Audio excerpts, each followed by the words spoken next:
या राज्यातला crime in Maharashtra याचा अहवाल मागच्या 2 वर्षापासून राज्यांनी प्रसिद्ध केलेला नाही। सगळ्यात पहिले कारण क्राइम इन महाराष्ट्र याच्यामध्ये पूर्ण राज्याची क्राइमची स्थिती या सगळ्या ठिकाणी विदित केली जात असते। 2022-23 आणि 23-24चा क्राइम इन महाराष्ट्र याचा अहवाल सरकार जाणून बुजून प्रकाशित करीत नाही अशा प्रकारचा सभापती महोदय आता हा आरोप म्हणता येणार नाही, ही सत्यता आहे।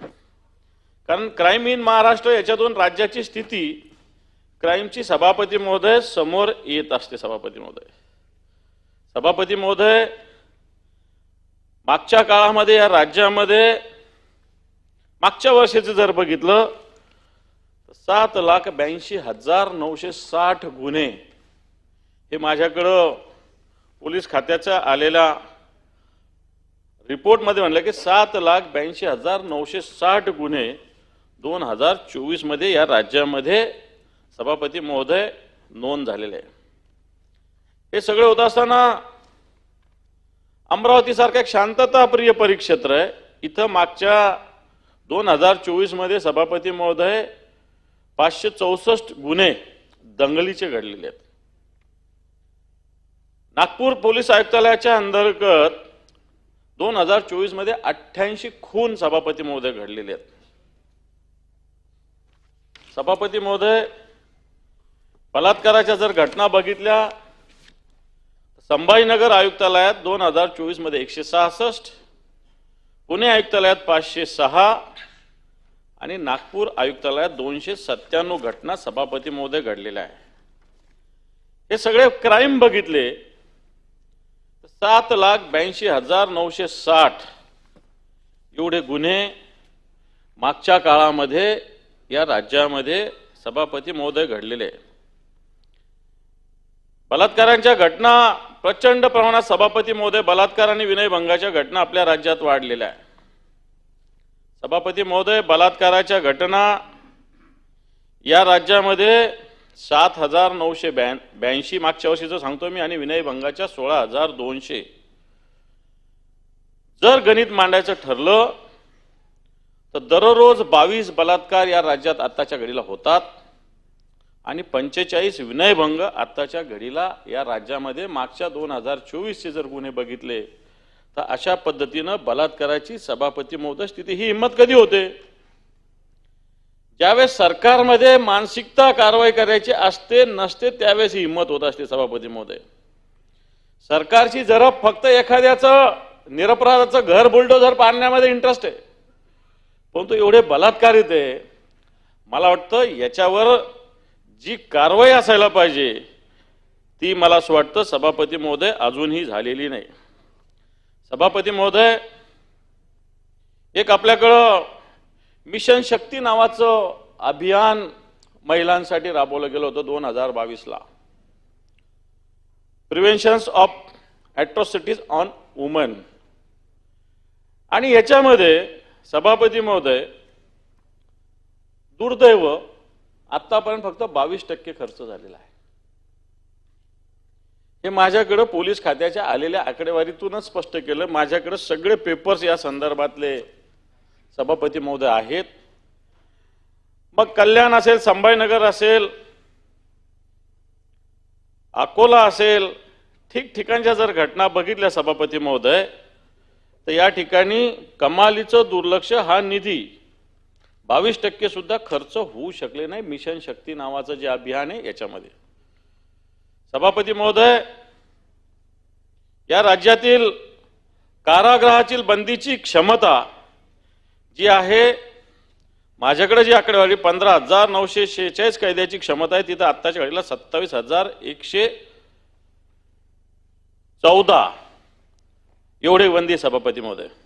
बंदी क्षमता 27,000 असताना 43,000 कैदी आत्ताच्या घडीला सभापती महोदय, म्हणजे जवळपास 16,000 कैदी आत्ताच्या घडीला कोंबून या ठिकाणी सभापती महोदय या राज्याच्या जेलमध्ये आहेत। सभापती महोदय राज्यातील गुन्हेगारीचे वेगवेगळे आकडे जर दिले तर मला असं वाटतं गुन्हे अन्वेषण विभागाने माझ्याकडे पाठवलेले आकडे सगळ्या विभाग वाईज जिल्हा वाईज आहे.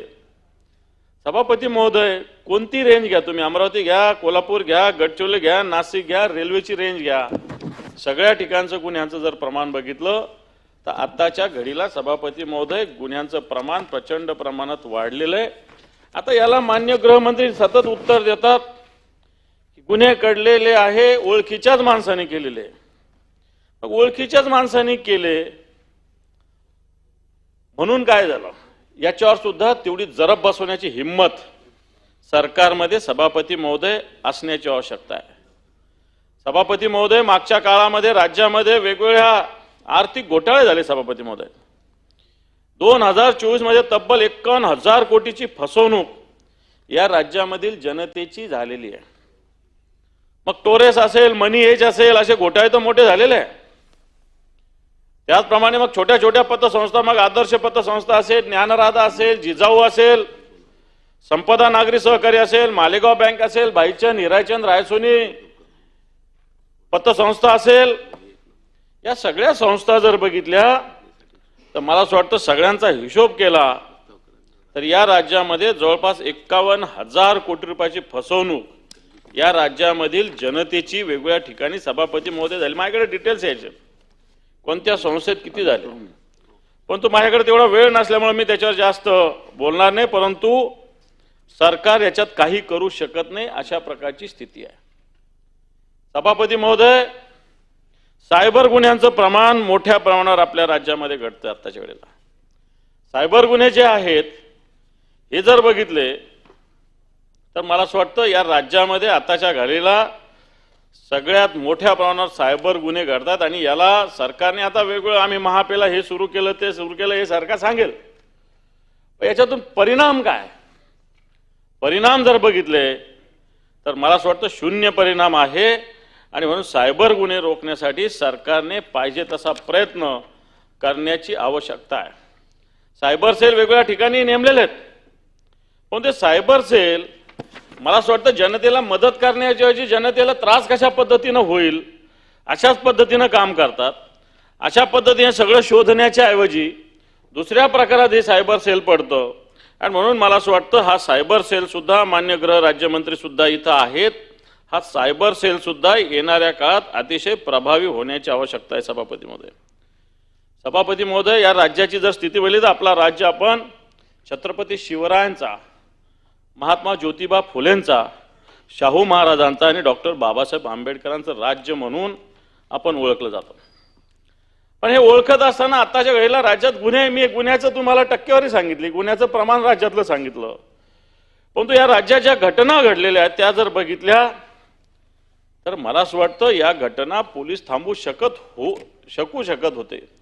अशा प्रकारची सभापती महोदय स्थिती आहे. सभापती महोदय, सैफ अली खान याच्या घरावर हल्ला होतो, तो काय कुठे एका कोपऱ्यात राहत नाही, तिकडे कोणी जात येत नाही अशा स्थितीत राहत नाही, शहरात राहतो, मुंबईत राहतो आणि एवढा मोठा सेलिब्रिटी आहे याच्या घरात घुसून मला असं वाटतं ज्या पद्धतीनं त्याला मारण्याचा प्रयत्न झाला हे राज्याच्या कायदा व सुव्यवस्थेच्या डोळ्यात घातलेलं मोठ्या पद्धतीचं अंजन आहे. सभापती महोदय, हे सगळं होत असताना राज्यातल्या ज्या ज्या घटना घडल्या, सोमनाथ सूर्यवंशीचा मृत्यू झाला, काय कारवाई झाली, आपण आंदोलन केले, सगळ्या गोष्टी झाल्या. माझ्याकडे मानवाधिकार आयोगाचा रिपोर्ट आहे. सभापती महोदय, या मानवाधिकार आयोगाच्या रिपोर्टमध्ये सोमनाथ सूर्यवंशीच्या मृत्यूविषयी, तसं तर पोस्टमार्टमचा रिपोर्ट सुद्धा मागच्याच वेळेस आपण पाहिलेला आहे, परंतु या सगळ्या मानवाधिकार आयोगाच्या रिपोर्टमध्ये सुद्धा सोमनाथ सूर्यवंशीचा मृत्यू पोलिसांच्या मारहाणीत झाला हे स्पष्टपणे सभापती महोदय म्हटलेलं आहे. न्यायदंडकारींचा अहवाल आहे त्याच्यामध्ये हा ठपका ठेवला आहे सभापती महोदय. पण राज्य सरकार सैफ अली खानचा जो आरोपी तो त्याच्यावर कारवाई गतीनं होते. एक मंत्र्याचा मुलगा कुठेतरी बँकॉकला जातो, त्याचं विमान वळवलं जातं पोलीस स्टेशनमध्ये, पुणे पोलीस स्टेशनमध्ये गुन्हा दाखल झाल्या, परंतु सूर्यवंशीला मारहाण करणाऱ्या लोकांवर अजून सुद्धा सरकार, सभापती महोदय, कारवाई करू शकत नाही अशा प्रकारची सभापती महोदय स्थिती आहे. सभापती महोदय, स्वारगेटची घटना आपल्या समोर आहे.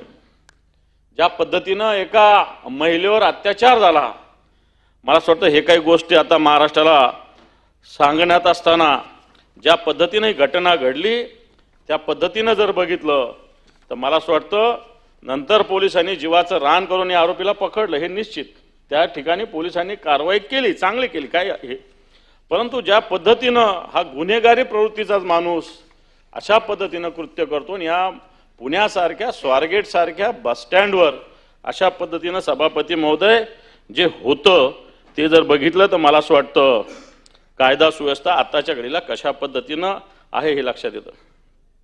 सभापती महोदय, असं होत असताना छेडछाडीच्या घटनेचा मी उल्लेख केला. छेडछाडीची घटना कोणाबरोबर होते? एक केंद्रात मंत्री असलेली आपली भगिनी तिच्या मुलीबरोबर. आपल्या रक्षाताई खडसे केंद्रात मंत्री आहेत, यांच्या मुलीची छेडछाड होते आणि एका राजकीय पक्षाशी संबंधित लोक याच्यामध्ये. सभापती महोदय, केंद्रीय मंत्र्यांची स्थिती आहे तर सर्वसामान्य माणसाच्या एखाद्या मुलीची बहिणीची जर छेडछाड होत असेल तर मला असं वाटतं काय स्थिती गुजरत असेल. सभापती महोदय, केंद्राच्या एका मंत्र्याला पोलीस स्टेशनमध्ये जाऊन अशा पद्धतीनं तक्रार करावी लागली. मला असं वाटतं ही तक्रार जर आपण बघितली तर खऱ्या अर्थानं कायदा सुव्यवस्थेचं धाक कशा पद्धतीनं ज्यांनी पाळायचा तेच लोक अशा पद्धतीनं कशा पद्धतीनं कायदे तोडतात हे आपल्याला लक्षात येतं. सभापती महोदय, सभापती महोदय, बीडची घटना भले 3-3.5 महिने झाले असेल तरी आज या राज्याच्या डोळ्यासमोर आहे. सभापती महोदय, मस्साजोगमधील घटनेचा आजही एक आरोपी अजून सापडलेला नाही, बाकी सापडले. हे सगळं होत असताना त्यांच्यावर VIP ट्रीटमेंट वगैरे वगैरे मी त्याच्यात जात नाही. आरोपी पकडले हे महत्वाचं आहे. त्याच्यामध्ये एका मंत्र्यांचं नाव घेतलं गेलं, सगळी दुनिया नाव घेते गेली, परंतु या मंत्र्यावर कोणती कारवाई करण्याची हिम्मत सरकार करत नाही. सभापती महोदय, मी हा का मुद्दा मांडतोय? एक घटना संभाजीनगर जालन्यामधल्या भोकरदन तालुक्यामध्ये घडली. सभापती महोदय, एक व्यक्ती आहे बोराडे नावाचं, त्याला चटके दिले. चुकीची घटना घडली, अतिशय चुकीची घटना घडली, हे व्हायलाच नाही पाहिजे होतं. पण चटके देत असताना आमच्या पक्षाचा एक तालुका प्रमुख आहे तिथं, नवनाथ दौड, त्याच्यावर आरोप केले गेले.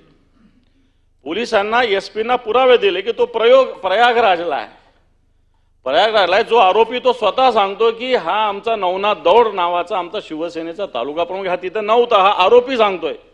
त्याचे तिकीट आहे, प्रयागमध्ये असलेलं त्याचं आहे, रस्त्याचं पेट्रोल भरलं, मला वाटतं तो बाय रोड गेलेला, त्याची बायको त्याच्यासोबत, त्याची मुलगी त्याच्यासोबत.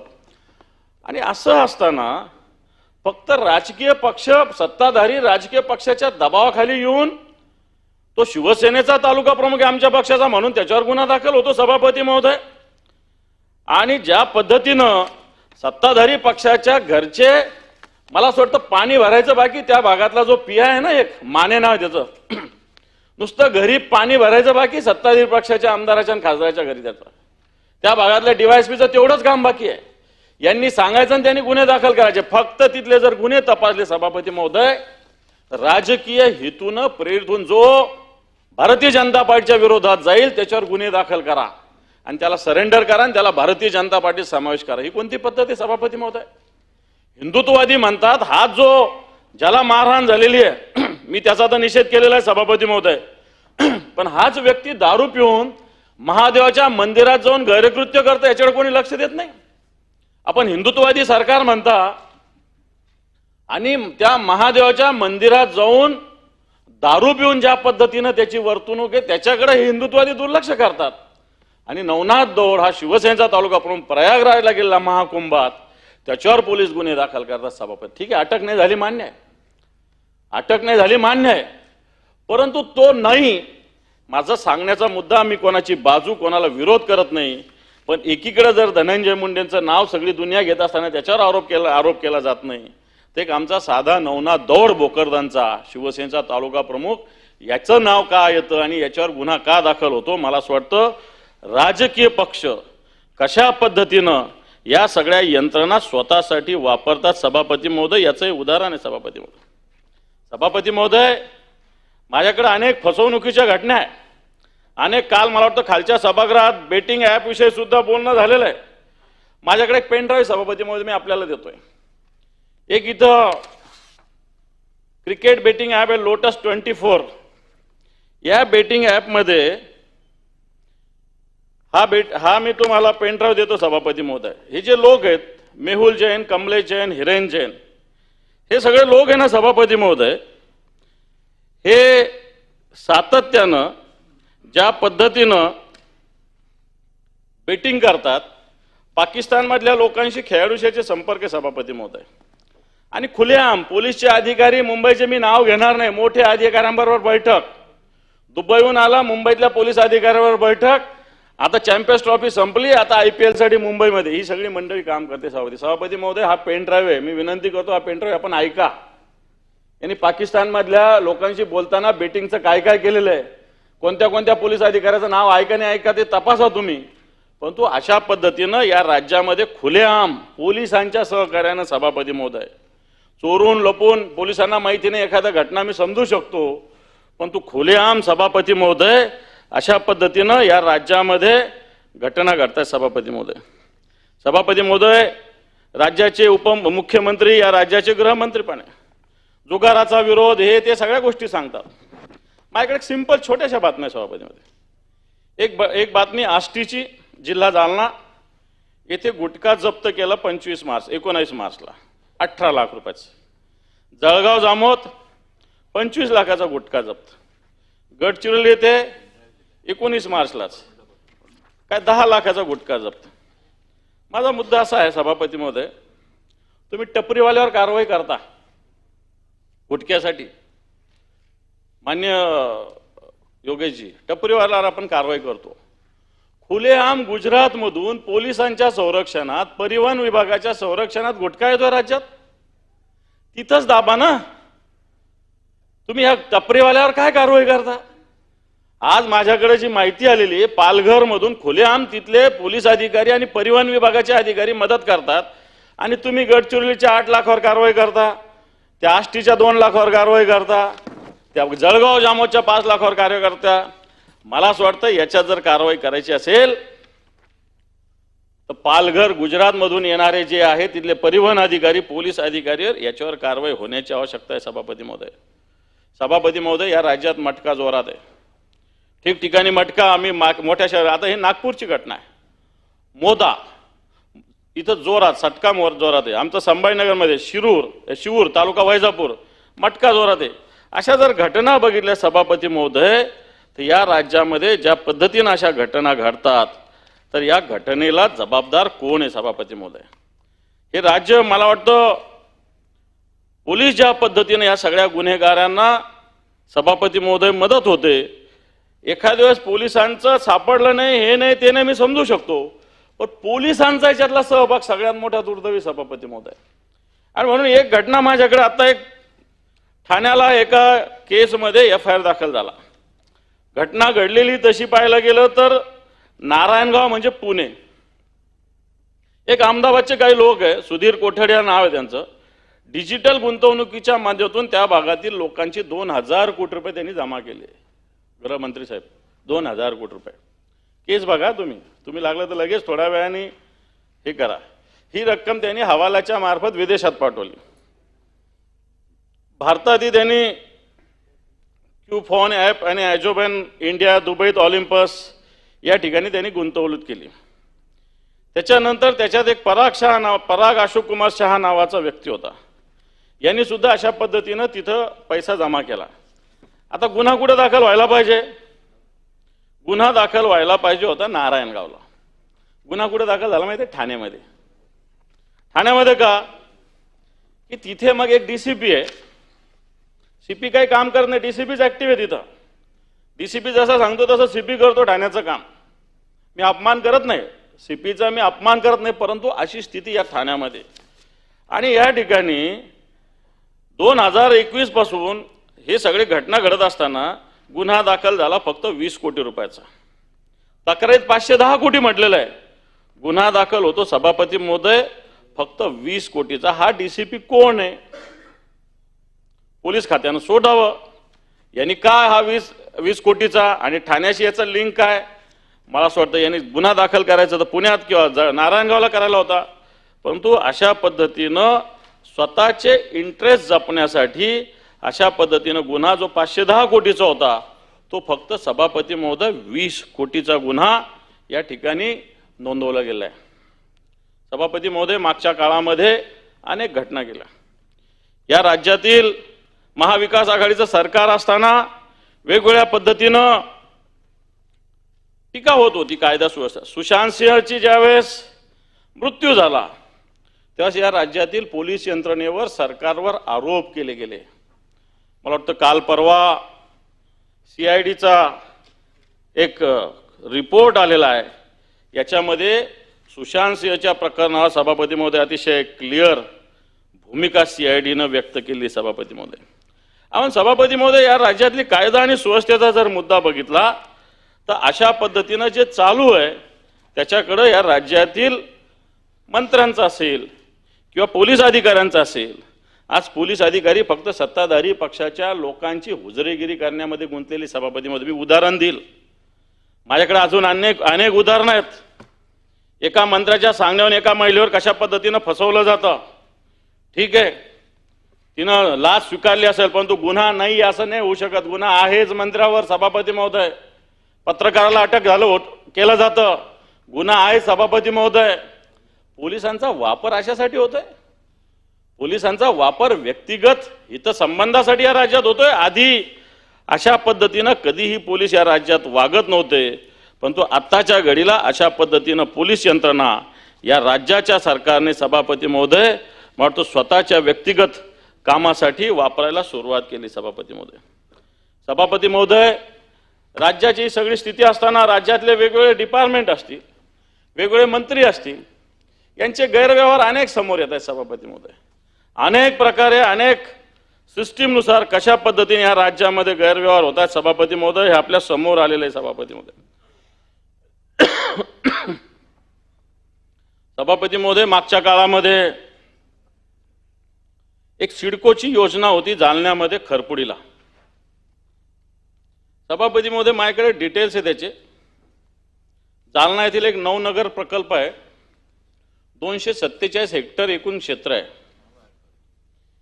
ही जागा सगळ्या शेतकऱ्यांची खरेदी केली फक्त सतीश अग्रवाल, कृष्णकुमार गोयल, राधेश्याम चिप्पा, रखमाजी जल्लेवाल यांनी. सभापती महोदय, 18/6/2008 याच्यात प्रदूषित क्षेत्र म्हणून घोषित केलं होतं. 11/4/2017 आर्थिक सहायता नसल्याने प्रस्ताव रद्द केला होता. आणि सभापती महोदय, नंतर हा प्रस्ताव मंजूर केला गेला. सभापती महोदय, शेतकऱ्यांच्या जमिनी 2-2, 4-4, 5-5 लाख रुपये एकरनी खरेदी करायच्या आणि नंतर राज्य सरकारकडून जवळपास 900 कोटी रुपये वसूल करायचे. अशा पद्धतीनं हा प्रकल्प आहे.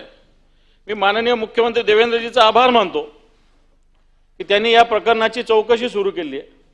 स्थगिती दिली का नाही दिली मला माहिती नाही, परंतु चौकशी निश्चित सुरू केली आहे. 900 कोटी रुपये म्हणतो जो प्रस्ताव याच डिपार्टमेंटनी रद्द झाला होता तो कशा पद्धतीनं पुन्हा झाला. मग याच्यात साहजिकच सिडकोचे मुख्य व्यवस्थापक विजय सिंघल यांच्याकडे याचं अंगुली निर्जीत होतो. सभापती महोदय, हे करण्यासाठी त्यांनी DSK लीगल सर्व्हिसेस याची एक इनलिगल पद्धतीनं सभापती महोदय नियुक्ती केलेली आहे आणि सिडको प्रशासनाशी निगडीत सर्व न्यायालयीन प्रकरणे त्यांच्याकडे वर्ग करण्यात आली आहे. आणि या सगळ्या अनेक प्रकरणात या लीगल सर्व्हिसला DSK लीगल सर्व्हिसेसला पकडून अनेक देयक अव्वाचे सव्वा सभापती महोदय या सिडकोमध्ये दिले जातात. याचे मुख्य व्यवस्थापक विजय सिंघल सभापती. याची इन्क्वायरी झाली पाहिजे. सभापती महोदय, जर नवनगर अशा पद्धतीनं खरपुडीचा प्रोजेक्टला 900 कोटी रुपये सरकार देतं, जे शेतकऱ्यांकडून कोटी 2-4 कोटीमध्ये ह्या 4-5 लोकांनी माझ्याकडे सगळे सातबारे सुद्धा आहेत त्याचे, आणि अशा पद्धतीनं जर 900 कोटी रुपये राज्याचे लुटले जात असेल तर मला असं वाटतं हे थांबवण्याची जबाबदारी राज्य सरकारची. सभापती महोदय, सभापती महोदय, अशा पद्धतीनं हा नगर विकास विभागाचा विषय आहे. अशा पद्धतीने एक DSK लीगल सर्व्हिसेस ची इनलिगल संस्था अपॉइंट करणं आणि तिच्या आधारावर आपलं कार्य उरकणं अशा पद्धतीची एक काम करण्याची पद्धती सभापती महोदय या सिडकोने घेतलेली आहे। सभापती महोदय, या सिडकोचं आणखी एक प्रकरण आहे। एक आपले राज्याचे मंत्री संजय राठोड यांचा खाजगी सचिव विशाल राठोड सभापती महोदय यांनी एक पत्र दिलं उपाध्यक्षाला आणि खाजगी सचिवाच्या पत्राच्या आधारावर गोर बंजारा जमातीसाठी दिलेली मुंबईतील समाज भवनाची जागा संत डॉक्टर रामराव महाराज चॅरिटेबल ट्रस्टच्या नावावर झाली सुद्धा सभापती महोदय। एक मंत्र्याचा खाजगी सचिव पत्र लिहितो आणि सिडकोचे व्यवस्थापकीय संचालक जी समाजासाठी दिलेली जागा आहे ही एका मंत्र्याच्या ट्रस्टला दिली जाते। मला वाटतं हे घडलेलं आहे सभापती महोदय, या सिडकोमध्ये घडलेलं आहे, याचा अर्थ नगर विकास विभागामध्ये घडलेलं आहे सभापती महोदय। सभापती महोदय, अनेक विषय बोलता येईल सभापती महोदय। या सगळ्या विभागात सिस्ट्रासारखी फ्रान्सची कंपनी आपल्या राज्यावर आरोप करते सभापती महोदय। फ्रान्स सारखी इंटरनॅशनल कंपनी जी मेट्रो बनवण्याची कंपनी आहे ही उच्च न्यायालयामध्ये आपल्या राज्यावर लाचखोरीचा आरोप करते। मला असं वाटतं अशा पद्धतीने फ्रान्स सारख्या देशातील एक सिस्ट्रा नावाची कंपनी आपल्या राज्यावर आरोप करत असतील तर हे आरोप याच्या त्याच्यावर नाही, मला असं वाटतं हे आपण अतिशय सिरियस घेतले पाहिजे। कारण अशा कंपन्या विनाकारण कोणावर आरोप करत नाही, इंटरनॅशनल आंतरराष्ट्रीय स्तरावरची ही कंपनी आहे आणि अशी कंपनी ज्या वेळेस या राज्याच्या यंत्रणेवर आरोप करते, मला असं वाटतं सभापती महोदय याच्यामध्ये आपण लक्ष देण्याची आवश्यकता आहे। सभापती महोदय, या सगळ्या विषयाचं नगरविकास विभागातील गैरव्यवहार पाहिले तर रात्र पूर्णार नाही एवढ्या प्रकारचा, दिवस पूर्णार नाही एवढे आरोप आहे सभापती महोदय। आरोप नाही, सत्यता आहे, मी पेपरसेच बोलतो सगळ्या विषयाचे। माझ्याकडे अनेक प्रकार सभापती, पण मी मोजके प्रत्येक विभागाचा एक एक विषय आपल्या समोर सांगणार। सभापती महोदय, माझ्याकडे उल्हासनगर मनपाचा UDCPR तरतुदीचे उल्लंघन केल्याचं सभापती महोदय तक्रार आली आहे आणि प्रूफ सहित आहे। मी त्या खात्याच्या मंत्र्यांना सुद्धा याच्याविषयी पत्र लिहिले सभापती महोदय। विकास परवानगी देताना TDR अनुज्ञेपेक्षा जास्त या उल्हासनगर मनपामध्ये अनेक ठिकाणी गेलेला आहे सभापती महोदय। इथे एक नगर रचनाकार आहे ललित खोब्रागडे, पडताळणी न करता RCC प्रदान केली सभापती महोदय। याच्यातून राज्याच्या महसुलाचं 100 ते 200 कोटी रुपयाचं नुकसान सभापती महोदय या ठिकाणी झालेले आहे सभापती महोदय। या उल्हासनगर महानगरपालिकेत ज्या पद्धतीनं नगर रचना विभाग काम करतो, कायद्याचं उल्लंघन करतो, UDCPRचं उल्लंघन करतो, म्हणून राज्य सरकारने या विषयात लक्ष दिलं पाहिजे सभापती महोदय। तसंच MMRDA मध्ये सातत्यानं तक्रार केली, या ठिकाणी एक सबग्रेड लेअरचं काम होतं, हे सबग्रेड लेअरचं कामच केलं नाही सभापती महोदय। 600 कोटी रुपयाचे काम होतं सभापती महोदय। वेगवेगळ्या वेळेस तक्रारी केल्यानंतर सुद्धा या सगळ्या कामाची इन्क्वायरी सरकार करत नाही। हे का होतंय?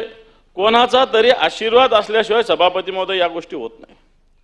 वेगवेगळ्या ठिकाणी आपण तक्रार करतो, पण तो अधिकारी सभापती महोदय या विषयाकडे दुर्लक्ष करतात आणि म्हणून या विषयाकडे सरकारने लक्ष देण्याची आवश्यकता आहे सभापती महोदय। सभापती महोदय, या ठिकाणी जर बघितलं तर इथले आयुक्त भ्रष्टाचारी अधिकाऱ्यांना पाठीशी घालतात का काय, अशा प्रकारची शंका माझ्या मनात सभापती आहे। सभापती महोदय, हे सगळं होत असताना कशा पद्धतीने अधिकारी बेमुरवत खोरपणे वागतात त्याचं एक उदाहरण आहे सभापती महोदय। मी मागच्या वर्षी सहज, मला कोण काय माहिती नाही, परंतु माझ्याकडे एक अर्ज आला होता। एक अंधेरी विभाग आहे इथं महानगरपालिकेचा के वेस्ट, इथे एक चक्रपाणी नावाचा उपायुक्त आहे सभापती महोदय, के वेस्टला BMCचा। मी एक तक्रार केली होती, तिथं इनलिगल बांधकाम होतंय म्हणून। मी ज्यावेळेस तक्रार करतो दर महिन्यात एक मजला वाढतोय सभापती महोदय, पाडत नाही, मी पण मजा बघतोय। मी दर महिन्यात एक पत्र लिहितो, आग्रह काही करत नाही, पण दर महिन्यात मला तिथला एक माणूस फोटो पाठवतो, माझं एक पत्र दिलं की एक मजला झालेला असतो सभापती महोदय। या अधिकाऱ्याला मी दर महिन्याला एक फोन करतो, पण तो सातत्यानं अनधिकृत बांधकाम कशा पद्धतीने वाढेल अशाच पद्धतीने तो प्रयत्न। आपल्याकडे सभागृहात त्याविषयी चर्चा झाली सभापती महोदय की ज्या पद्धतीने मुंबईमध्ये अशा 15,000 16,000 प्रकरणं चालू आहे आणि त्याला हे अधिकारी अशा पद्धतीने खतपाणी सभापती महोदय घालत असतात। सभापती महोदय, महानगरपालिका मुंबईची एक हरिलाल भगवती हॉस्पिटल आहे सभापती महोदय, 68-69 झालेलं, 1968-69 मध्ये झालेलं, आणि हे हॉस्पिटल केईएमच्या रुग्णालयाच्या धर्तीवर व्हावं अशा पद्धतीनं राज्य सरकारची योजना होती महानगरपालिकेची. परंतु आता काही जणांच्या मनात आलं याचं प्रायव्हेटायझेशन करायचं. राज्य सरकारने त्याच्यावर खर्च केला आहे. महानगरपालिकेनं 490 खाटांचं हे हॉस्पिटल आहे, परंतु येणाऱ्या काळामध्ये याचं प्रायव्हेटायझेशन करण्याचा प्रयत्न सभापती महोदय महानगरपालिका करते. खऱ्या अर्थानं केईएम असेल, सायन असेल, सर्वसामान्य माणसाला सुविधा देणारे हॉस्पिटल्स आहे आणि भगवती त्या रांगेत जाऊन बसणारं हॉस्पिटल असताना मुंबई महापालिका याचं प्रायव्हेटायझेशन करण्याचा प्रयत्न सभापती महोदय करतंय. मला असं वाटतं हे प्रायव्हेटायझेशन झालं नाही पाहिजे. अशा पद्धतीनं आपण लक्ष देण्याची आवश्यकता आहे. सभापती महोदय, वेगवेगळ्या पद्धतीने या राज्यामध्ये लोक वेगवेगळ्या पद्धतीने फ्लॅट खरेदी करतात, मालमत्ता खरेदी करतात. याच्यावर नियंत्रण आणण्यासाठी राज्य सरकारने महारेराची नेमणूक केली. सभापती महोदय, आज या महारेराची स्थिती काय? फक्त पांढरा हत्ती झाला की काय? कोणत्या बांधकाम व्यावसायिकावर महारेराने कारवाई केली? 10,773 गृहनिर्माण प्रकल्पांना कारणे दाखवा नोटीस दिली. काही जणांची बँक खाती गोठवली, परंतु जशी पाहिजे तशी कारवाई हे महारेरा प्रकल्पच्या माध्यमातून होत नाही. सभापती महोदय, आज हे महारेराला ही बिल्डर मंडळी कोणत्याही पद्धतीनं फुकट विचारत नाही. मला वाटतं हा कायद्यात एक पांढरा हत्ती महारेरा येणाऱ्या काळात बनतो की काय अशा प्रकारची सभापती महोदय स्थिती आहे. सभापती महोदय, नगरविकास विभागाचे असे विषय सांगायला गेले तर अनेक विषय. सभापती महोदय, नगर विभागानंतर वेगवेगळ्या विभागात एक महसूल विभागाचे काही प्रकरण माझ्याकडे. सभापती महोदय, राज्य सरकारमधले आमदार असो, मंत्री असो, कशा पद्धतीनं वागतात त्याचं एक उदाहरण आहे. सभापती महोदय, एक अहिल्यानगर आपला जिल्हा आहे. सभापती महोदय, इथे एक बऱ्हाणपूर नावाचं गाव आहे, जे नगरच्या जवळ आहे. इथं देवीचं मंदिर आहे, तुळजाभवानीचं मंदिर आहे मोठं. तिथे भगत नावाचे पुजारी आहेत आणि या भगतांनी तिथे एक प्रवेशद्वार आहे, जुनं प्रवेशद्वार. हे असं म्हणतात, अनेक आख्यानामध्ये, पोथीमध्ये, ग्रंथामध्ये त्याचा उल्लेख आहे. सभापती महोदय, राहुरी विधानसभेत हे येत आहे. तुळजाभवानीचं मंदिर आहे, तिथे एक प्रवेशद्वार आहे, एक अंबिका सांस्कृतिक भवन आहे. सभापती महोदय, निवडणुकीत या भागातील यांचे जे पुजारी आहेत अभिषेक भगत, हे अभिषेक भगत एका राजकीय विचाराचे आहेत. मला असं वाटतं ते राष्ट्रवादी काँग्रेस शरद पवार गटाच्या विचाराचे आहेत किंवा जे आत्ताचं सरकार असेल त्याच्या विरोधी विचार असतील, असू शकतो विचार कोणाचा. आणि त्यांनी तो प्रचार केला म्हणून त्या ठिकाणचे स्थानिक आमदार आहेत, मला वाटतं कर्डिले त्यांचं नाव आहे, या आमदारांनी महसूल यंत्रणेला हाताशी धरून ते पूर्णपणे अंबिका भवन पाडलं, तुळजाभवानी देवी मंदिराचं प्रवेशद्वार पाडलं. आपण हिंदुत्ववाद म्हणत असताना मला असं वाटतं या विषयाकडे लक्ष देण्याची आवश्यकता आहे. प्रशासनाने, मी तिथल्या कलेक्टरला आणि एसडीएमला फोन केला, चला अनधिकृत बांधकाम पाडणं चांगली गोष्ट आहे म्हटलं. मग तिथं त्या भागात तेवढं एकच आहे का? तर अनेक आहे. स्वतः ज्यांनी तक्रार केली त्यांचंच अनधिकृत बांधकाम आहे. सभापती महोदय, परंतु त्यांच्यावर कारवाई होत नाही, परंतु यांच्या विरोधात काम केलं होतं. सभापती महोदय, म्हणून त्यांच्यावर कारवाई होती. अशा प्रकारचा प्रकार सभापती महोदय घडलेला आहे. सभापती महोदय, एक महसूल खात्याचं एक वेगळं प्रकरण मी आपल्या समोर या सभागृहाच्या समोर आणतो. सभापती महोदय, एक आपल्याकडे एनिमी प्रॉपर्टी म्हणून प्रकार आहे. जे लोक फाळणीच्या वेळेस पाकिस्तानात गेले आणि त्यांची प्रॉपर्टी इथे आहे त्याला एनिमी प्रॉपर्टी म्हटलं जातं. सभापती महोदय, माझ्याकडे एक पेपर आहे. सभापती महोदय, एनिमी प्रॉपर्टी असताना पाकिस्तानच्या कागदाच्या आधारावर आपल्या इथल्या महसूल विभागाने कारवाई केली. मला पाकिस्तानचा बॉन्ड आहे माझ्याकडे. सभापती महोदय, पाकिस्तानच्या बॉन्डवर आपल्या इथं कारवाई झाली. हा काय प्रकार आहे? पाकिस्तानचा बॉन्ड आहे, बघा सर्टिफाईड आहे.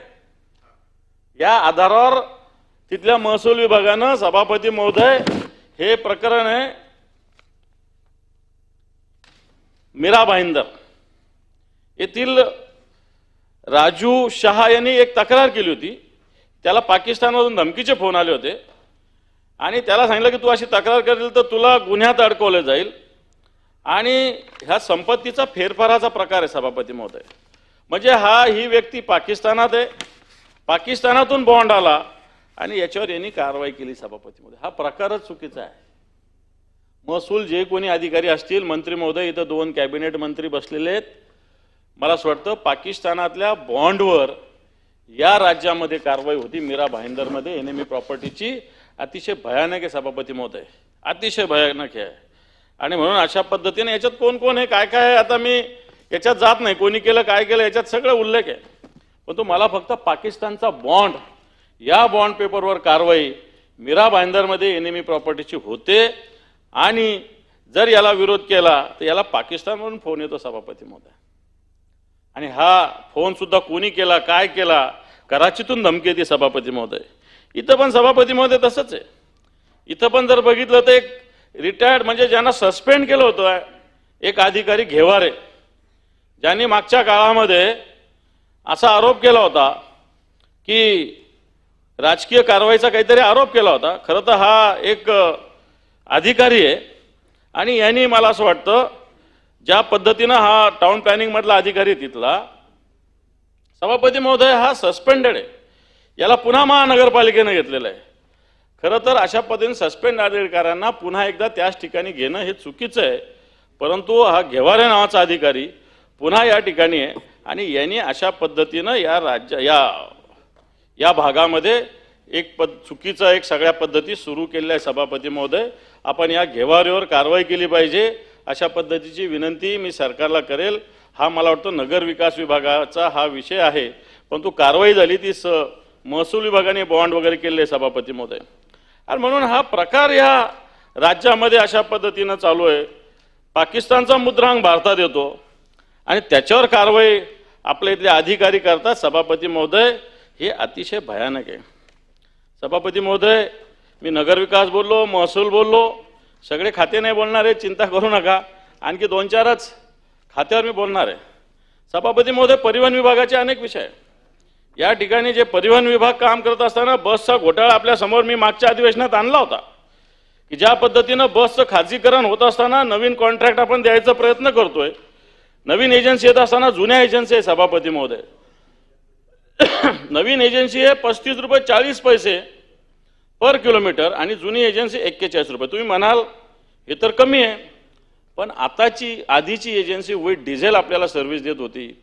आताची ही एजन्सी ही विदाऊट डिझेल. निश्चित माननीय मुख्यमंत्र्यांनी याच्यावर स्टे दिलेला आहे, पण तो करणाराही तोच आणि आता स्टे देणाराही तोच अधिकारी आहे. याचाच अर्थ ज्यांनी हे केलं होतं चुकीचं, वर्षाला 280 कोटी रुपये म्हणजे 10 वर्षाचे 2800 कोटी रुपये या राज्याच्या जनतेचे जास्त जाणार होते. मी तक्रार नागपूरच्या अधिवेशनात केली होती, माननीय मुख्यमंत्र्यांनी त्याच्यावर स्टे दिलेला आहे, मी त्यांचा आभार मानलेला आहे. परंतु ज्यांनी केलं त्यांनी चौकशी केली, आता त्यांनी चुकीचं ठरवलं आणि त्यांनीच आधी टेंडर काढलं होतं आणि मग अशा अधिकाऱ्यावर कारवाई होण्याची सभापती महोदय आवश्यकता आहे. सभापती महोदय, आरटीओनं एक स्पीडोमीटर नावाचे सुप्रीम कोर्टाने डायरेक्शन दिलं आहे की समजा स्कूल बस असेल किंवा वाहतूक करणारी रिक्षा असेल एखादी, काय हत्ती वगैरे म्हणतात त्याला, किंवा ट्रक असेल, याला स्पीडवर मर्यादा असावी म्हणून गव्हर्नमेंटचे काही निर्देश आहेत सभापती महोदय, सुप्रीम कोर्टाने सांगितलं. आता सभापती महोदय, हे स्पीडोमीटर बसवले तर जातात, पण तो प्रत्यक्षात कोणत्याही उपयोगाचे नाही. इथं अधिकारी बसले असेल, मी त्यांना विनंती करेल, ज्याला स्पीडोमीटर बसवणं कंपल्शन आहे त्या वाहनावर याची स्पीड लिमिटचा उल्लेख केला पाहिजे सभापती महोदय. मंत्री महोदय, जे कोणी असेल अधिकाऱ्यांनी त्याची नोंद करावी की या सगळ्या गाड्यावर ज्याला स्पीडोमीटर बसवलं त्याच्यावर स्पीड लिमिट, समजा स्कूल बसला 40 पर किलोमीटर 40 आहे किंवा 50 आहे, तर त्याच्यावर तसा उल्लेख झाला पाहिजे सभापती महोदय. परंतु सभापती महोदय, हे सगळे स्पीडोमीटर अतिशय अवैधरित्या बसवले जातात, बनावट आहेत. एक एजन्सी पूर्ण राज्यात काम करते, मग बरेच छोटे लोक त्या ठिकाणी काम करत असतात, मला त्याशी घेणे. पण हे वेग नियंत्रक असले पाहिजे सभापती महोदय, हा सगळ्यात महत्त्वाचा विषय आहे. आणि आरटीओ या विषयाकडे परिवहन विभाग मुळीच लक्ष देत नाही, कारण हे वेग नियंत्रक असलं पाहिजे.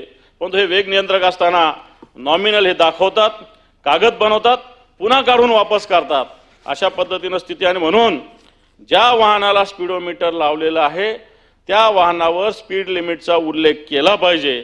तो जर केला तर मला असं वाटतं या सगळ्या व्यवस्थेवर निश्चित एक बंधन किंवा नियंत्रण सभापती महोदय येऊ शकेल.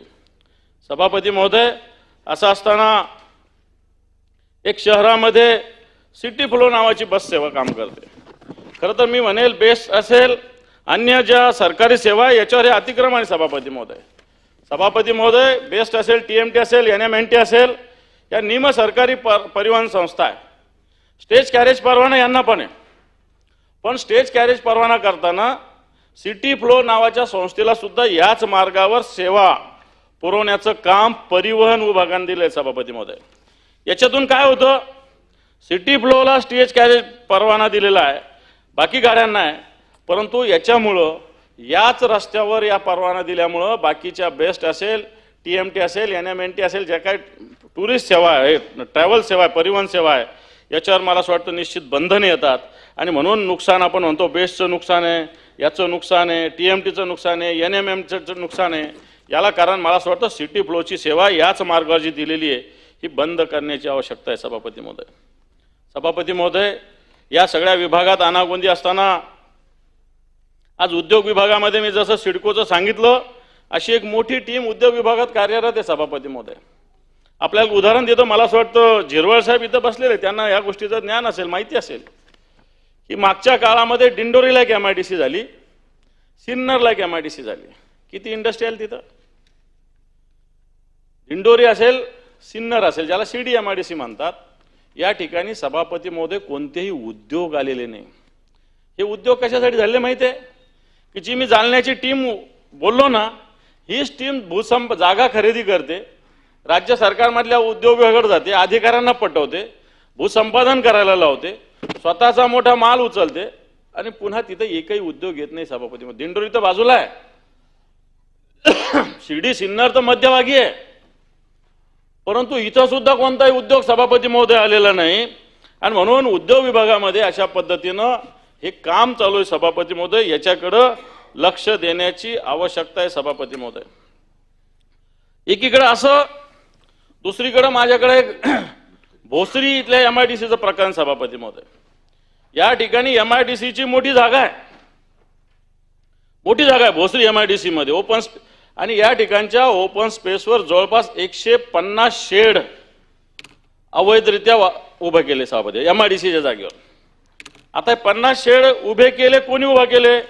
एक विकी गोयल नावाचा व्यक्ती आहे, यांनी बनावट कागदपत्र बनवले. महानगरपालिका असेल, MIDC असेल, पोलीस खातं असेल, महावितरण असेल, सगळ्यांकडून परवानगी घेतली सभापती महोदय.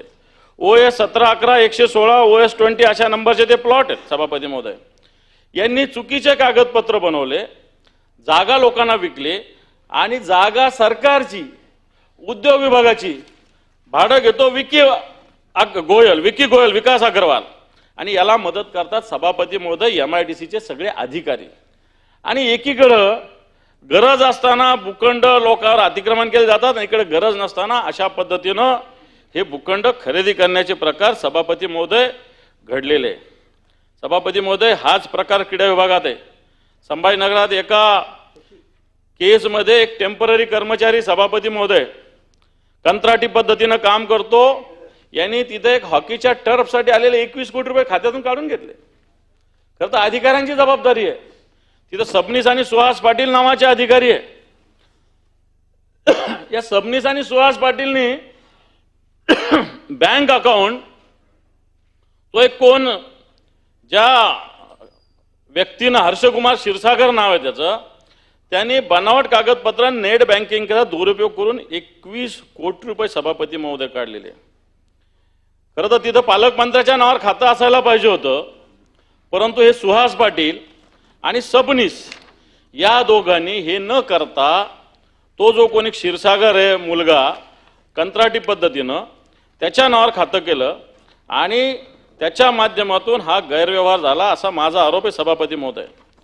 सुहास पाटील आणि संजय सबनीस हे याच्यातले एक कंत्राटी माणूस 21 कोटी रुपये खात्यातून काढू शकत नाही सभापती महोदय. कोणाचा तरी पाठिंबा असल्याशिवाय होऊ शकत नाही. आणि म्हणून या खात्यामध्ये एक संजय सबनीस नावाचे अधिकारी आहे. मला असं वाटतं या संजय सबनीस आणि सुहास पाटील या दोघांच्यामुळे हे सगळ्या गोष्टी घडलेल्या आहे. आणि म्हणून ऑडिट करणं जबाबदारी यांची असते. 21 कोटी रुपये काढतात म्हणजे दररोज मला वाटतं रिपोर्ट येत असतात ऑडिटरकडं, अकाउंटंटकडं, आणि या सगळ्यावर जबाबदारी तिथल्या आयुक्ताची असते. आणि म्हणून हा संजय सबनीस असेल किंवा सुहास पाटील असेल यांच्या हलगर्जीपणामुळं 21 कोटी रुपये सभापती महोदय इथल्या एका क्षीरसागर नावाच्या कंत्राटी कर्मचाऱ्यांनी काढलेले सभापती महोदय. आणि सभापती महोदय अशा पद्धतीनं भ्रष्टाचार या सगळ्या खात्यात होतोय. कोण लक्ष देत आहे? कोण लक्ष देत आहे? याच्यात 21 कोटी 59 लाख रुपये काढणारा हा आरोपी सुहास पाटीलला अटक केलं का? सबनीसला अटक केलं का? तर काही केलेलं नाही. सुहास पाटीलला अटक झाली पाहिजे, संजय सबनीसला अटक केली पाहिजे. त्या सुहास पाटलावर तर सभापती महोदय वेगवेगळ्या पद्धतीनं खेळाडूवर अत्याचाराचे केसेस आहे सभापती महोदय. लैंगिक शोषणाचे केसेस आहे त्याच्यावर सभापती महोदय. खंडणीचे गुन्हे दाखल त्याच्यावर सभापती महोदय या सुहास पाटलावर. आणि मला असं वाटतं सुहास पाटील आणि संजय सबनीस, कारण हा हॉकीची तिथं टर्फ होणार होती, त्याचा जो निधी आला होता तो निधी सभापती महोदय या लोकांनी या खात्यातून काढून घेतलेला. आता सरकार 21 कोटी रुपये तिथल्या हॉकीच्या टर्फसाठी देणार आहे का? तर मला असं वाटतं सरकार 21 कोटी रुपये लवकर देणार नाही. याचा अर्थ आमच्या खेळाडूंचं नुकसान झालेलं आहे, त्या भागातल्या जनतेचं नुकसान झालेलं आहे. आणि म्हणून अशा अधिकाऱ्यावर कारवाईची आवश्यकता आहे सभापती महोदय. सभापती महोदय हे काही एकाच खात्यात नाही आहे. सभापती वेगवेगळ्या खात्याचा जर विचार केला तर आता हा EGSचं खातं आहे रोहयो. मी आता सकाळी कुठेतरी बातमी वाचली, पालघरला 54 कोटी रुपये पगार द्यायचा बाकी आहे. 54 कोटी रुपये. सभापती महोदय या खात्यामध्ये एक मिशन महासंचालक पद निर्माण केलं आहे. सगळे अधिकारी या खात्याचे सेक्रेटरी आहे, जॉईंट सेक्रेटरी आहे, सगळं असताना एक मिशन महासंचालक नावाचं पद निर्माण केलं का? की या खात्यामध्ये एक नंदकुमार नावाचे अधिकारी होते, हे रिटायर्ड होणार होते, यांना पुन्हा त्याच खात्यात राहण्याची हौस इच्छा निर्माण झाली आणि म्हणून त्यांच्यासाठी एक मिशन महासंचालक नावाचं पद निर्माण केलं गेलं सभापती महोदय. सभापती महोदय केंद्राने याच्यावर पूर्णपणे ऑब्जेक्शन घेतलेलं आहे, कारण या महाशयाने मागच्या काळात जे काम केलेलं आहे, कारण खऱ्या अर्थाने ही रोहयोची योजना आहे, रोजगार हमी योजना, ही रोजगार देण्यासाठी, विकासासाठी नाही आहे. गोरगरिबांना रोजगार मिळावा याच्यासाठी योजना आहे, डेव्हलपमेंटसाठी वेगळ्या योजना आहेत. परंतु या ठिकाणी अशा पद्धतीनं नंदकुमार नावाचा अधिकारी यांनी 90-10चं धोरण आणलं, 95-5चं धोरण आणलं. म्हणजे 90 कुशल, 10 अकुशल, 95 कुशल, 5 अकुशल, परिणामी कोट्यवधी रुपयाचं पेमेंट जे MREGSच्या माध्यमातून यायचं ते थांबलेलं आहे. आणि याच्यामुळे सर्वसामान्य लोकांना मला असं वाटतं याचा फटका सभापती महोदय भेटतोय. आणि म्हणून असे जे अधिकारी, गरज नाही ना, नवीन तरुण पोरांना संधी द्या ना याच्यामध्ये, त्या खात्यातल्या लोकांचं प्रमोशन करा. रिटायर झालेल्या लोकांनी या खुर्चीवर बसवण्याची काय गरज आहे? म्हणून मी मागणी करेल हे मिशन महासंचालक पद रद्द झालं पाहिजे. या ठिकाणी जो कोणी सेक्रेटरी नियमानं बसेल, प्रमोशननी बसेल त्याला बसवा. परंतु जो रिटायर झालेला आहे हा नंदकुमार नावाचा अधिकारी, मला असं वाटतं या ठिकाणाहून त्याला बाजूला करण्याची सभापती महोदय आवश्यकता आहे. सभापती महोदय असं होत असताना राज्यामध्ये सावकारीची पद्धत अजूनही चालू आहे. काल परवाच्या अनेक घटना माझ्या समोर आल्या आहेत. सभापती महोदय सोयगावमध्ये संभाजीनगर तालुक्यात, संभाजीनगर जिल्ह्यातल्या निंभोरा आणि गोंदेगाव ठिकाणी अवैध सावकारीचा व्यवसाय करणाऱ्याला अधिकाऱ्यांनी पकडलं. चांगलं झालं, चांगलं केलं, कारण तक्रार होती. एक कोणतरी निंभोऱ्यातील रमेश बापू निकम आणि गोंदेगावातील संदीप नेरपगार गेल्या काही महिन्यापासून हे अशा पद्धतीनं करत होते. आणि या ठिकाणी विभागीय सहनिबंधकांनी धाड टाकली. सभापती महोदय कारवाई केली, चांगलं केलं. सत्ताधारी पक्षाचे लोक दबाव आणतात कारवाई न करावी म्हणून. जे सावकार शेतकऱ्याच्या जमिनी लुटतात, शेतकऱ्याच्या जमिनी जमा करतात, अशा सावकारावर एक अधिकारी मी हे जो चांगला आहे त्याला चांगलं म्हणलं. एक जरे नावाचा अधिकारी यांनी कारवाई केली, चांगली केली कारवाई. परंतु मी येथीलच त्या भागातील स्थानिक राजकीय नेत्यांनी अशी कारवाई करू नये अशा प्रकारची भूमिका घेतली. मला असं वाटतं ही भूमिका शेतकऱ्याच्या विरोधातली. सभापती महोदय अशाच पद्धतीनं आपण जर बघितलं तर मग ज्या पद्धतीनं पुरवठा खात्यामध्ये काय चालू आहे, आज वेगवेगळ्या ठिकाणी मागच्या काळात आपलं विदर्भाची चर्चा झाली होती. मला वाटतं तांदळावर पॉलिश करून राईस मिलचा आपणच उचललेला मुद्दा होता. पण हे काही इथं नाही, इथं सुद्धा मुंबईत सुद्धा चालू आहे. सभापती महोदय एक माझ्याकडे केस आली सभापती महोदय की एक आकाश ग्राहक नावाची संस्था आहे, नवीन चंद्र नंदू व मयूर नंदू हे सहकारी संस्था चालवतात सभापती महोदय. पॉलिश करतात आणि परराज्यात हे अन्नधान्य विकतात सभापती म्हणे. आणि यांनी वाहतूक निविदेची प्रक्रिया करताना गैरव्यवहार केलाय सभापती महोदय. हा गैरव्यवहार कसा की यांनी खोटी कागदपत्र सभापती महोदय सादर केली आहे. यांचं कार्यक्षेत्र टी विभाग असताना यांनी आपल्या उपनियमामध्ये फेरफार करून टी विभाग हा उल्लेख खोडून मुंबई ठाणे जिल्हा विभाग असा बदल करून शासनाला खोटी माहिती सादर केली सभापती महोदय. आणि या संस्थेने दोन ऑडिट केले, 2 ऑडिट रिपोर्ट आहे. खरं तर ऑडिट एकच असतो सभापती महोदय. सभापती महोदय, आता तर या संस्थेनं कार्यक्षेत्र संपूर्ण महाराष्ट्र दाखवलेलं आहे, तसं त्याचं नाही आहे सभापती महोदय. आणि म्हणून अशा पद्धतीनं विविध विभागाला दिशाभूल करणारी परस्पर माहिती या संस्थेनं सादर केली आणि याला या विभागाचे अधिकारी सभापती महोदय गरिबाच्या तोंडातील घास असे अधिकारी सभापती महोदय ओढून नेतात आणि म्हणून यांच्यावर सभापती महोदय कारवाई करण्याची आवश्यकता आहे. सभापती महोदय, मागच्या काळामध्ये आरोग्य विभागामध्ये बनावट औषधाच्या घटना घडल्या सभापती महोदय. ज्या कंपन्याच अस्तित्वात नाही त्यांना टेंडर दिलं गेलं सभापती महोदय. या कंपन्या होत्या कुठल्या? उत्तराखंडच्या, उत्तर प्रदेशच्या या कंपन्या होत्या. आणि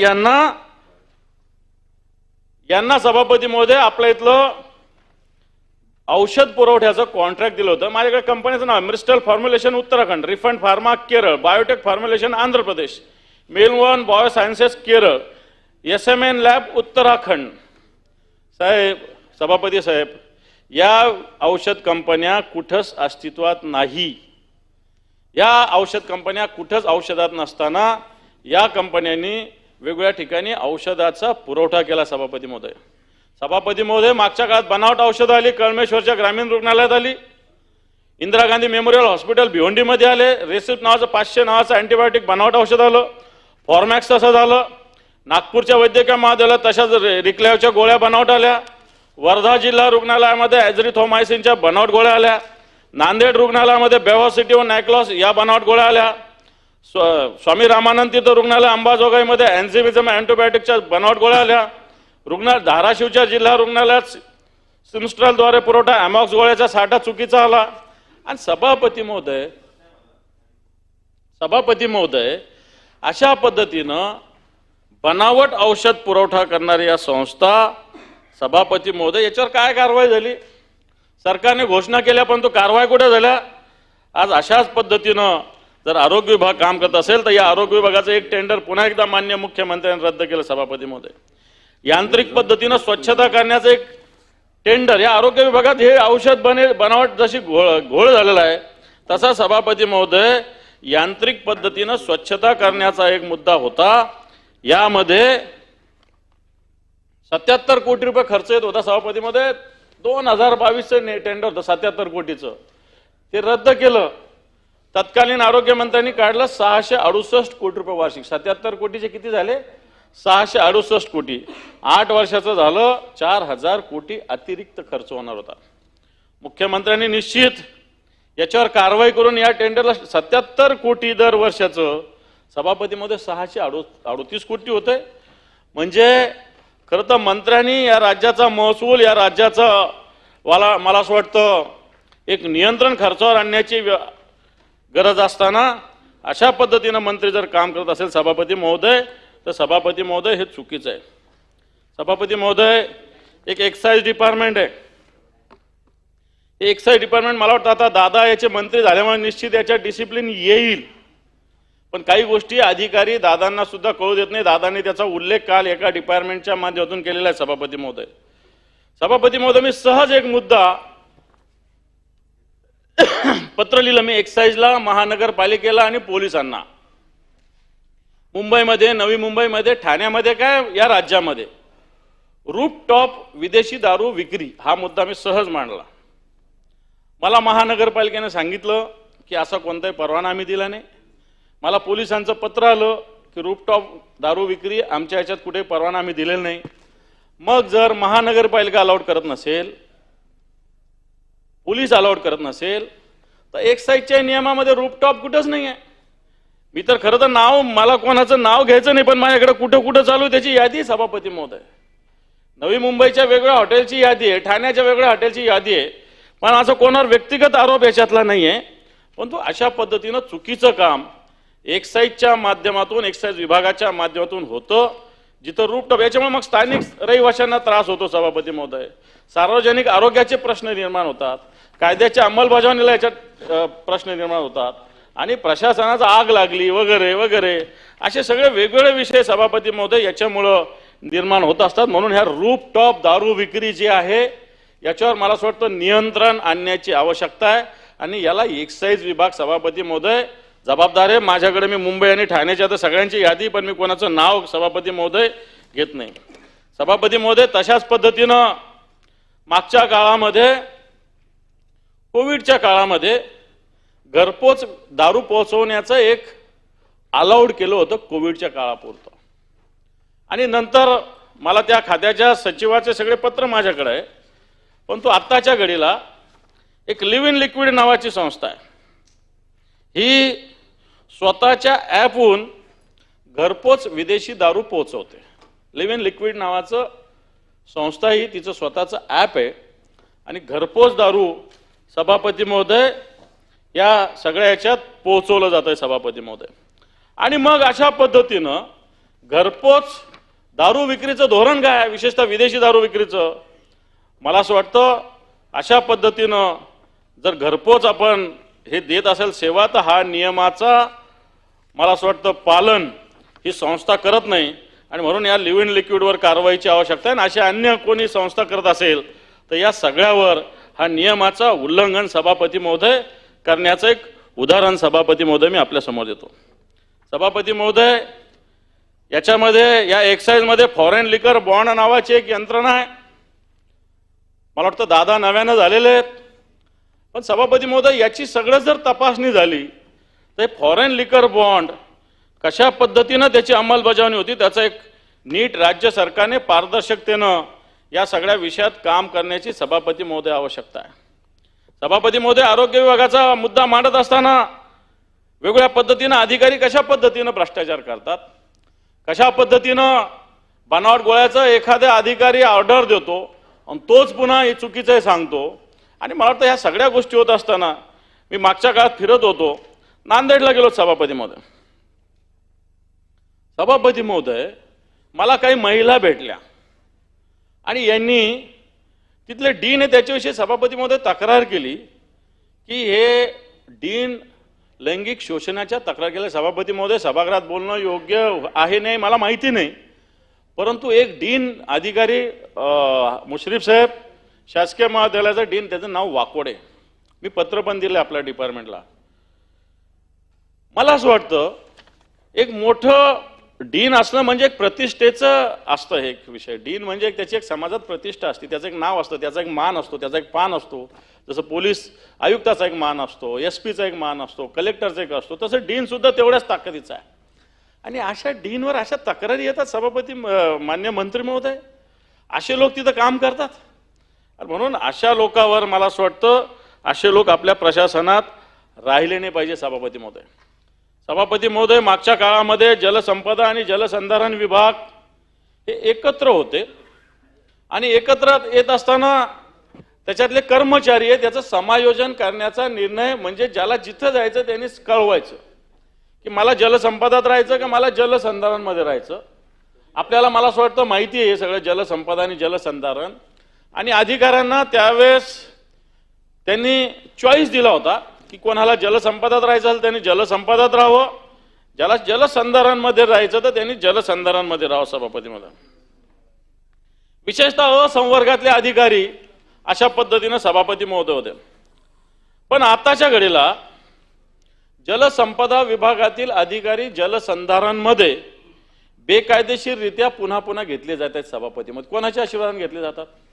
तुमचं एकदा डिपार्टमेंट ठरलेलं आहे ना, जलसंपदा वेगळं जलसंधारण वेगळं. मग तुमचं डिपार्टमेंट ठरलेलं असताना ज्यावेळेस तुम्हाला चॉईस दिली होती त्यावेळेस तुम्ही निवडलं नाही आणि आता तुम्ही बेकायदेशीररित्या जलसंपदा विभागातील अधिकारी जलसंधारण विभागात सभापती महोदय घेतले जातात. सभापती महोदय, याच्यामुळे जे नवीन तरुण इंजिनियर्स वेगवेगळे या विभागातले, याच्यातले जवळपास मला एक 70-80 इंजिनियर्सनी पत्र दिलेलं आहे. सगळे नवीन मुलं मुली आहेत, मागच्या काळातले 5-10 वर्षात लागलेले. यांच्यावर अन्याय होतो सभापती म्हणून. कारण हे सिनियर अधिकारी पुन्हा इकडचे इकडे येत आहेत. ते जलसंपदा मध्ये होते, त्यांनी जलसंपदा थांबलं पाहिजे. आता जलसंधारमध्ये यायची गरज नाही आणि याला सरकारमधील काही झारीतले शुक्राचार्य परवानगी देत आहेत सभापती महोदय. आणि म्हणून अशा पद्धतीनं जलसंपदा विभागातले अधिकारी जर इकडे येत असत बेकायदेशीररित्या असंवर्गातले, तर ते थांबवलं पाहिजे सभापती महोदय. कारण यामुळं अनेक अधिकाऱ्यावर आणि कर्मचारीवर सभापती महोदय अन्याय होतोय सभापती महोदय. सभापती महोदय, मी बरेच विषय मांडलेले. हे सगळे विषय मांडत असताना मागच्या काळामध्ये ज्या ज्या घटना घडल्या त्याही सभापती महोदय अतिशय महत्त्वाच्या आहे. ज्या ज्या घटना घडत असताना मला असं वाटतं या राज्यामध्ये जे जे होतंय ते आपण सगळं बघतोय. वेगवेगळ्या मंत्र्यावर वेगवेगळ्या पद्धतीने आरोप होत आहे सभापती महोदय. राज्यातले एक एक मंत्र्यावर आरोप होत आहे सभापती महोदय. सभापती महोदय, अशा पद्धतीनं मंत्र्यावर आधी डायरेक्ट आरोप होत नव्हते. आता या मंत्र्यावर डायरेक्ट आरोप होत आहे सभापती महोदय. मंत्री धनंजय मुंडेवर आरोप आहे सभापती महोदय. लोक सांगतात सगळं की खुनाच्या मध्ये हे सहभागी आहे. राज्य सरकार त्याच्यावर लक्ष देत नाही. सभापती महोदय, ग्रामविकास मंत्री जयकुमार गोरे, ठीक आहे, त्या कोण महिलेला त्यांनी अटक केलं असेल खंडणी वगैरे, पण एका पत्रकाराला अटक केलं जातं सभापती महोदय. या महिलेला फसवलं जातं आणि या महिलेचं चला ती महिला खंडणीत अटक आली असेल पण फोटो पाठवले का नाही पाठवले या मंत्र्यांनी, असं मंत्री वागू शकतात. मला असं वाटतं याचं आश्चर्य सभापती महोदय निश्चित सगळ्यांना वाटतं. आता मंत्री गेले, गृहमंत्री स्वारगेट बलात्कार प्रकरणात काय बोलले ते अतिशय असंवेदनशीलतेनं बोलले सभापती महोदय. शांततेत पार पडला. हे काय प्रकार, हे काय बोलणं झालं. आणि म्हणून अशा पद्धतीने होत असताना आज माणिकराव कोकाटे सारख्या मंत्र्यावर सभापती महोदय ज्या पद्धतीनं फसवणुकीचं फ्लॅट हडपल्याचं एक कोर्ट बोललेलं आहे. कोर्ट बोलले 420चं प्रकरण त्यांच्यावर आहे सभापती महोदय. जयकुमार रावलावर वेगवेगळे आरोप होत आहेत सभापती महोदय. संजय राठोडवर आरोप होत आहेत सभापती महोदय. मी काय यादी वाचतोय सभापती महोदय. उदय सामंतावर आरोप होत आहे सभापती महोदय. आणि आपण स्वतः आरोप केले होते सभापती महोदय. संदीपान भुमरे, तानाजी सावंत, अब्दुल सत्तार, संजय राठोडे यांचे ओएसडी फिक्सर असल्याचं आपलंच वक्तव्य सभापती महोदय. आता हे फिक्सर एकीकडं ओएसडी नेमताना पीएस नेमताना फार चालण्या लावतात आणि एकीकडे हा काय चालू आहे नाच. नुसतं 2 ओएसडी आणि 2 पीएस तुम्ही नेमल्याने काय लगे राज्य स्वच्छ होणार आहे. हे सगळे नीट केले पाहिजे. सगळ्यात आधी मुख्यमंत्री सांगतात आम्ही फिक्सर ओएसडी योजना आणि पीएस, याला काय अर्थ आहे. सगळे इनलिगल व्यवस्थित काम करतात. कित्येक जणांचे सहाय्याचे पत्र माझ्याकडे त्या पीएसचे कित्येक जणांचे पत्र आहेत. नुसत्या या घोषणा आहे सभापती महोदय. आणि एक नितेश राणे आरोप करतात की मी विरोधी पक्षाच्या लोकांच्या याच्यात कामच करणार नाही. मला असं वाटतं आधी अशा पद्धतीनं कधी या राज्यामध्ये मंत्र्यावर अशा पद्धतीनं आरोप सभापती महोदय झालेले नव्हते. कृषी विभागातल्या वेगवेगळ्या पद्धतीनं भ्रष्टाचार आपल्या समोर आले. अनेक मंत्र्यांचे नाव 10-12 मंत्री म्हणजे अर्ध्या मंत्रिमंडळावर वेगवेगळ्या पद्धतीनं सभापती महोदय आरोप येत आहेत. म्हणून सभापती महोदय, हे सगळं होत असताना आपण नेमकं कोणत्या दिशेला चाललेलं आहे, आपल्याला नेमकं काय साधायचं आहे, या राज्यात आपल्याला काय झालं पाहिजे याचा विचार एक संवेदनशील नागरिक म्हणून आपण सगळ्यांनी करण्याची आवश्यकता आहे सभापती महोदय. सभापती महोदय, मागच्या काळामध्ये औरंगजेबाच्या कबरीवरून या राज्यामध्ये काहूर उठवलं गेलं. औरंगजेबाच्या कबरीला सभापती महोदय 6 लाख 6.5 लाख रुपये देखभालीसाठी येतात. किती? 6 लाख 6.5 लाख. सिंधुदुर्गाला छत्रपती शिवरायाचं मंदिर आहे सभापती महोदय, 250 रुपये येतात. 250. औरंगजेबाच्या कबरीसाठी 6.5 लाख रुपये येतात. सिंधुदुर्गच्या छत्रपती शिवरायाच्या मंदिराच्या देखभालीसाठी सभापती महोदय 250 रुपये येतात सभापती महोदय. सभापती महोदय, आणि म्हणून हे सगळं होत असताना मला असं वाटतं फक्त राजकीय हेतून या सगळ्या गोष्टी होत आहेत. जो नागपूरमध्ये एक व्यक्ती वारली, ती इटारसीला जात असताना वारली. तिचा दंगलीत सहभाग होता नव्हता मला माहिती नाही, परंतु शेवटी एक व्यक्तीचा जीव गेलाय सभापती महोदय.